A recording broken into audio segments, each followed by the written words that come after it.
Welcome back, Euroslam, with another video today, guys. We're looking at the top 5 potential stars the Brooklyn Nets can land to pair with Kyrie and Kevin Durant to create that big three in Brooklyn. Now, it's going to be an interesting offseason for the Nets. It already has been. They hired Steve Nash as their head coach, which kind of came out of the blue, it seemed like. No one really knew that was coming, and I was quite shocked when I heard about that. I'm very intrigued to see how it plays out. I love Steve Nash. Grew up watching him. Fantastic mind. Very intelligent, offensive kind of mindset he's got. So, could be good for them. First year coach, obviously, so we'll see how it plays out. But from a free agent standpoint, maybe they get some cheap free agents as well. One that's kind of intriguing for me was Serge Ibaka. There's talks that him and Durant kind of reuniting together. They played together on Thunder, obviously. I think that's unlikely. I think he looks for a big payday.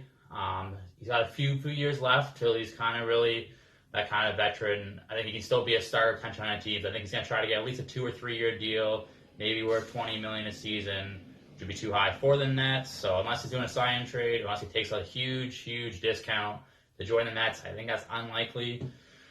But hey, if he wants to get on a championship, could be possible.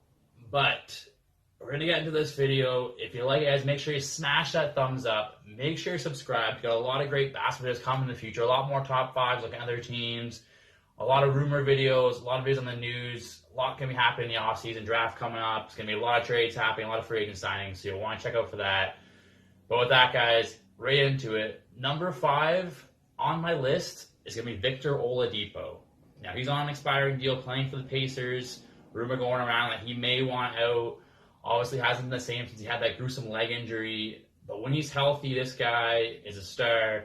Great defender, great scorer. We'll take a risk on him. It's possible. You might not have to give up too much for him. Obviously, it's been part of the Nets is that they have a lot of assets right now. They got, Jared Allen, Spencer Dinwiddie, and Karis LeVert. 3 young, talented players that have potential that teams are going to be looking for. So that's where all these trades are going to be interesting. With Oladipo, though, I mean, he's on a 1-year deal. The question is, do you see him as a long-term fit? If you're going to have talent for him, who are you going to give up for him? Maybe Dinwiddie and Allen for him, but the Pacers don't really need a center, so that's where it's kind of complicated. But I think you could work a deal out, even if it was like LeVert and maybe Taurean Prince. But do you want to give up LeVert for Oladipo? Obviously, that's a very high on LeVert, so that's going to be up to them to figure out. But I wouldn't say it's a long shot. It's a possibility that Oladipo could come to the Nets. I think he will be moved, so it's possible. But number 4 on the list, Zach LaVine from the Chicago Bulls. Now, I don't necessarily think the Bulls are going to trade LaVine this season. I think they'll try to build around him. But if he ends up wanting out, or they kind of decide they kind of want to move on from him, Nets could be a nice fit for him. He's kind of a rising star in this league. I don't know if he's going to be like a superstar or anything, but he had a great season with the Bulls, finally stayed healthy, and he would fit nicely with Kyrie and Durant there playing the 2. Be a great additional scorer for them. Question is, what will the Bulls want back for him? Yeah, you probably have to trade LeVert for him, so that's a big thing there.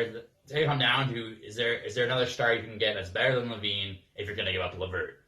With that, number 3, none other than Paul George from the Los Angeles Clippers. Now, some Nets fans might be saying, hell no, I don't want Paul George. Don't even bring him up. But if the Clippers were shopping George and they made an offer to the Nets, I think the Nets would definitely be willing to listen, and they may pull the trigger on the trade. Now, obviously, to acquire George, you're probably going to have to have all 3 of those guys I mentioned. Mostly you have to give up, LeVert, Jared Allen, and Spencer Dinwiddie, maybe a draft pick. But for a player like Paul George, obviously we know about his struggles in the playoffs. He's had good games, he's had a lot of bad games. But you saw him just a year ago playing for the Thunder. He was top 5 MVP. Obviously dealt with some injuries, but when he's healthy, this guy, great 3-and-D player, like one of the best 2-way players in the league potentially. I think him and Kawhi are both great 2-way players. So you think about the fit with him, Kyrie, and Durant, like that would be a really difficult team to defend. I think he would fit in nicely. The question is how the personalities fit, right? I know Durant sometimes has a hard time with personalities, and they got Kyrie there, who somewhat has a bad attitude sometimes. And then you're going to add Paul George, who's just kind of had a bad playoffs and just wasn't a great leader. So that could definitely be a big question mark.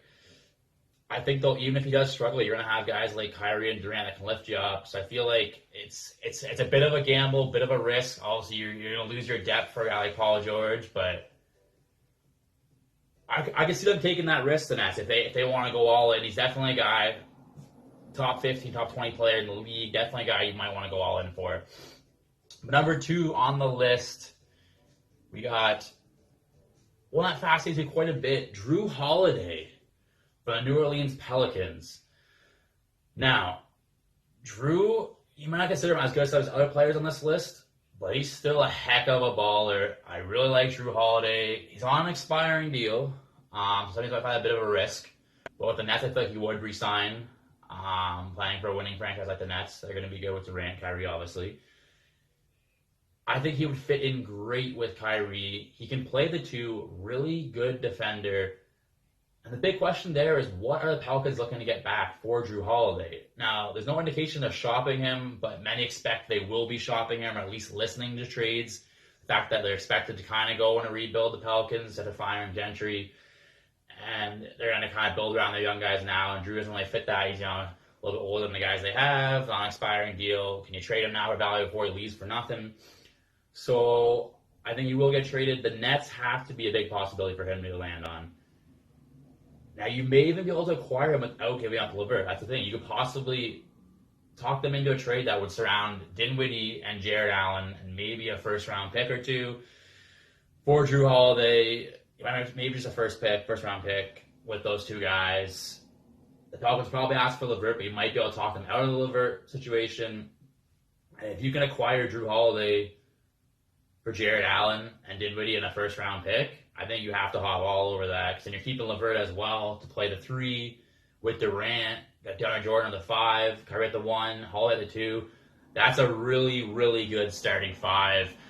That would be a force reckon with. I think they'd be first in the East. It'd be hard to beat that team, I feel like.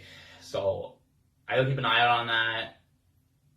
But obviously, number 1, the top guy they would want to acquire, that is a possibility. It's a long shot, but Bradley Beal.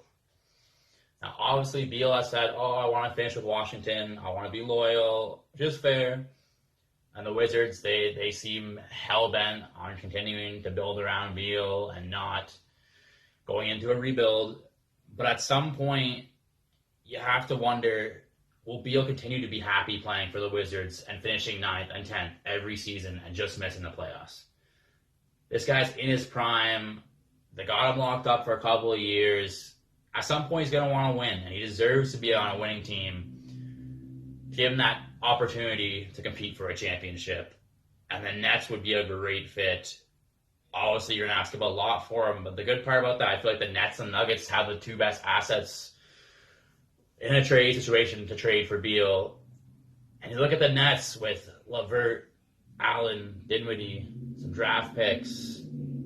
That's a lot of good players to get for Bradley Beal. And the problem is, if you're the Wizards and you wait too long, you might not get that good of a deal. This might be your best chance to acquire 3 really good players. LeVert could definitely on his way to becoming an all-star. Dinwiddie and Allen, the potential's still there. They could get even better. And you get those 3 guys with draft pick that coming up. The Wizards are looking pretty bright right now. I mean, if I'm the Wizards, you got to at least call the Nets and try to see what you can get for Beal before it's too late. You have to, it's inevitable that you're going to have to go rebuild at some point. Obviously, Wall's coming back, but how good is Wall going to be? He's missed, the last 2 years? That injury he had. So I think the Nets will try to acquire Beal. I think the Beal will stay put for 1 more year. And the Nets might even stay pat. They might even keep their depth that they have right now. It's a bit concerning for me because I feel like Kyrie's already caused a bit of a stir up when he made that comment, we need a 3rd star. These guys like Dinwiddie are probably okay, situation. Same with LA when they were everyone knew they were going to trade for Anthony Davis. You could see these guys like Lonzo Ball, Ingram. They weren't the same after that trade rumors came on and trade deadline. They just seemed kind of off. Mentally it affected them.